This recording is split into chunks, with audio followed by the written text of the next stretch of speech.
Segundo a Organização Mundial da Saúde, 1 em cada 10 mulheres no mundo pode ter adenomiose no período reprodutivo. Você já ouviu falar sobre esse assunto? No nosso quadro Isso é Sintoma de... Iremos falar sobre essa doença com a ginecologista Vanúzia Miranda.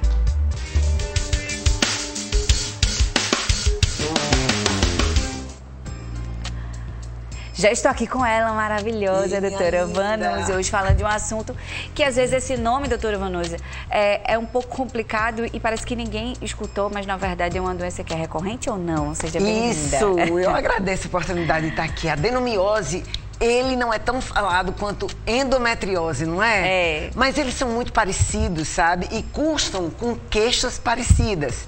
A adenomiose, infiltração da musculatura uterina pelo endométrio.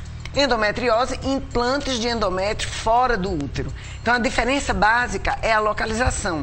Mas a queixa é muito comum. Porque são dores, já ia dizer, Nossa, dor. Nessa região pélvica? Dor na região pélvica, a adenomiose muito comum durante a menstruação. E a endometriose passa esse período, ela não é marcada pelo período menstrual.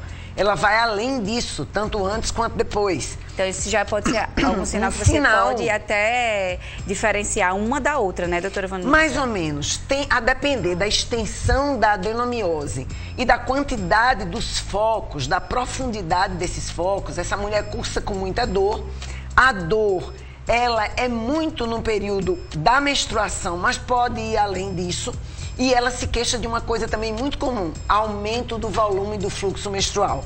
É um fluxo menstrual praticamente hemorrágico, aquele que quase emenda um com o outro. Então, se ela pode ficar 15 dias... Pode, exatamente. E o fluxo é grande nesses 15 dias também? O fluxo é grande nesses 15 dias, né? Porque ela às vezes fica uma bastante. borra de café, não é isso? Não, não é isso. Essa borrinha de café, ela varia muito com o tipo menstrual da mulher. Ela pode vir antes, ela pode vir depois. Não deixa de ser sangramento, mas é um sangramento de muito pequena monta, que vem antes ou depois do fluxo verdadeiro, né? Na adenomiose, não. A mulher tem um aumento do volume tipo hemorrágico mesmo, né? E aí, o volume também aumenta nessa região? Ela fica mais inchada ou não tem relação com isso? Tem relação, menina, porque quando o endométrio infiltra a musculatura reage. E reage com processo inflamatório. Então, aumento tanto da quantidade quanto do volume das células musculares. Você vê um útero aumentado de uma maneira geral, global. E esse aumento consegue ser percebido, inclusive, no exame ginecológico. Aí eu ia até perguntar, como é que a gente detecta esse problema? Quais Vem são os muito exames? a história da paciente. Veja bem, as pacientes mais comumente apresentam adenomiose por volta dos 35, 50 anos, ou seja, é o fim da idade reprodutiva. Elas podem vir com histórico, por exemplo, eu fiz 2 abortamentos, eu fiz curetagem, eu tive 8 filhos, 4 filhos, ou seja, é uma multípara, é uma mulher que pariu várias vezes, entendeu? Esses históricos marcam essa mulher como uma mulher com riscos de desenvolver adenomiose, né? E tem o histórico da dor durante o ato sexual, dor durante a menstruação e do volume menstrual muito importante, então, se muito você já significativo. tiver aí esse volume menstrual muito significativo, você emenda uma menstruação na outra, é um sinal de alerta? É um sinal de alerta para tudo, né? Você tem que investigar qual é a causa desse sangramento. O que é que está fazendo essa mulher sangrar desse jeito? A gente veio de um mês de outubro que a gente fala muito, a gente virou a atenção para a saúde da mulher. Sim. Mas, na verdade, é um ano inteiro, né? E as pessoas, às vezes, doutora Vanúzia, tem medo de ir, porque se eu for, vou descobrir algo. Não, mulher, se você for, você vai resolver algo. Com certeza. As mulheres tinham muito esse preconceito, né? Mas homem ainda tem muito isso. Eles têm um medo muito grande de ir ao médico. Eu estou falando em homem porque esse mês é o mês, né, um mês dedicado à saúde masculina, né? Embora também seja temporal isso. Mas a mulher, ela tinha muito esse preconceito de dizer quem procura acha, eu não vou, né? Mas na verdade, quem procura previne, evita, porque toda doença com a cronicidade se agrava. E tem coisas que são absolutamente evitáveis. Então, se você pode evitar, corra, previna, ligue para você mesmo, porque isso é uma demonstração de amor próprio. O adenomiose, além desse fluxo menstrual muito elevado, quais são as outras consequências que ele pode trazer também para a mulher? Dores, esse volume, mas assim, tem esse impeditivo, às vezes, de você nem ir trabalhar, por exemplo? Tem, né? A intensidade da dor, como eu te falei, depende da profundidade dos focos e da quantidade de focos. Então, tem adenomiose que está distribuída difusamente em todo o útero. Essas mulheres apresentam dores muito mais importantes. Há quem também faça uma associação da adenomiose com infertilidade, ou seja... Eu já ia fazer essa pergunta, assim, no caso, ela é abortífera. Não sei se é assim que se fala essa palavra, doutora Abortiva não, mas ela é responsável por partos prematuros. Antes do tempo, a membrana amniótica rompe. Então, essa criança nasce antes do tempo esperado, né?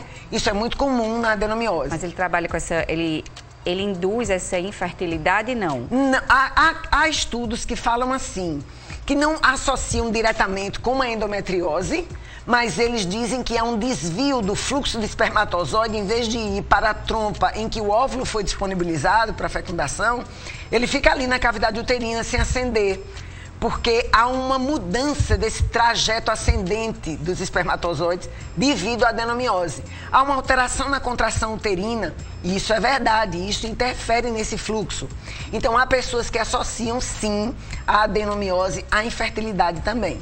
Então, é bom ficar atento aí. Esses exames são o quê? Exame de ultrassom consegue detectar? A ultrassonografia transvaginal, ele é maravilhoso. A história da paciente sempre pesa muito, é muito bom você ter esse histórico dela, mas o exame, a ultrassonografia transvaginal, é um exame de imagem que é muito assertivo e dá geralmente esse diagnóstico muito bem. Quando ele se mostra duvidoso, a ressonância magnética também é um outro exame de imagem muito eficaz no diagnóstico mais assertivo desse tipo de lesão. E o tratamento, né? Porque a gente está falando aqui do problema, tem tratamento, tem cura, doutora Vanusa. O que é que a gente deve fazer? O tratamento tem muito a ver com a idade da paciente, com o desejo da paciente de gestar, né? Então, e assim, com a quantidade de focos e a profundidade deles, a extensão dessa adenomiose, né?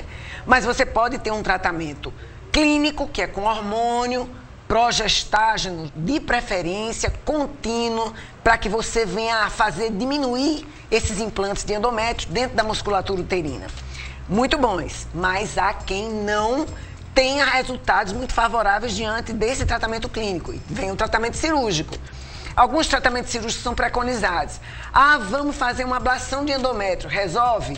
Não tem muitos resultados, não. Ah, vamos fazer uma retirada só do foco de adenomiose, porque você pode ter adenomiose difusa e você pode ter ela focal. A focal é mais fácil tirar, né? Mas nem sempre o resultado também é favorável.